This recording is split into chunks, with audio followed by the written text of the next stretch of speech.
In the name of the eternal majesty, the incarnate Word, and the abiding Spirit, one God. Amen. I'm surprised that your response to the reading of today's Gospel was praise to you, Lord Christ.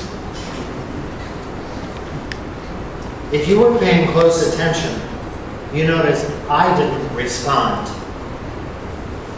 Because what jumps out at me is Jesus' invitation. No, it's Jesus' demand that the disciples, and by extension you and me,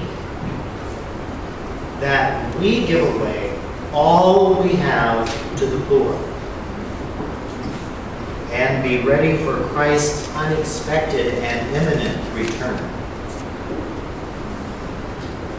What Jesus says is so difficult.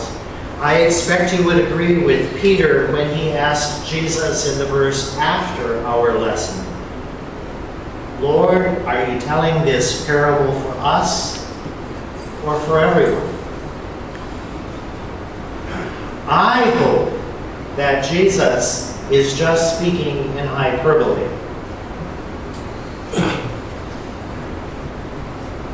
Does Jesus really intend for us to give away all we have to the poor? And what about this vigilance thing of being prepared for his return? Jesus says there is a reward for those who are ready, but do you hear the implication of a threat to those who are not?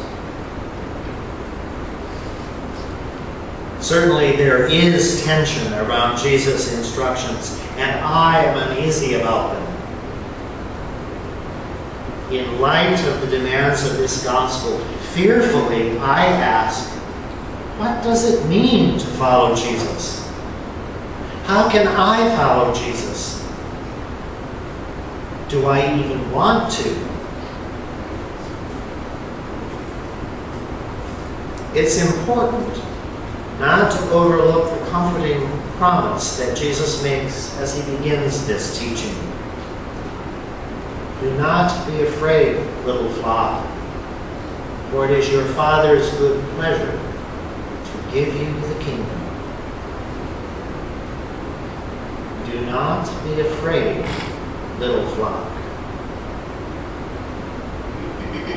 Do not be afraid is always a sign of good news throughout the Scripture. Do not be afraid occurs many times in Luke's story of Jesus. To Mary, to the shepherds, to the disciples, to the women. Do not be afraid is also the word of the Lord that came to Abraham in today's first reading.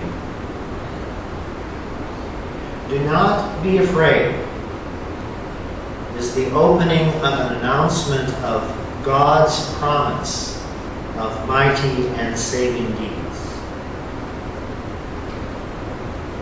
So how can we follow Jesus?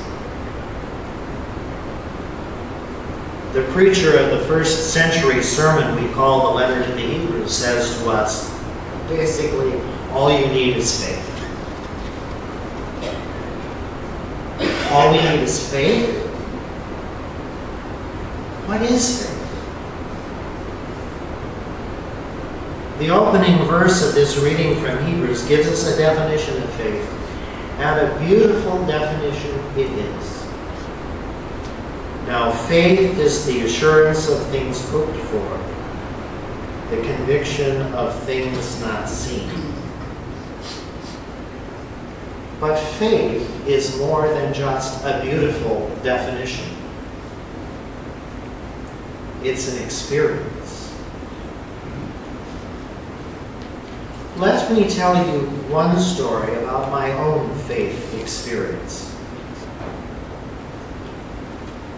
While David was the pastor of an MCC congregation in Hinsdale, a suburb of Chicago, he was appointed to a task force in the city of Chicago. because of the reputation he gained there, he was asked to organize and manage a mental health care unit for LGBT people at Charter Barkley Hospital, a standalone psych hospital in Chicago. As will happen in the corporate world, the CEO who hired David was fired 6 months later. Uh-oh. In the midst of backstabbing amongst the staff, layoffs, and reorganization, one morning David got that dreaded call from the new CEO. By that afternoon, David was in a top management position in the hospital. Oh, wow. And the headhunters came a-calling. In the meantime, I had accepted a promotion to a newly formed position in the Division for Global Mission in the national offices of the Evangelical Lutheran Church in America. This position was tailored just for my skills, and my first task was to write my own job description. David and I had agreed it was my turn to move ahead in my career. And David was determined to honor that. So when he was offered a position in California, he decided he would turn down the headhunters. I don't know what possessed me, but I told him, in our family, you don't have the right to make a unilateral decision. Follow the process.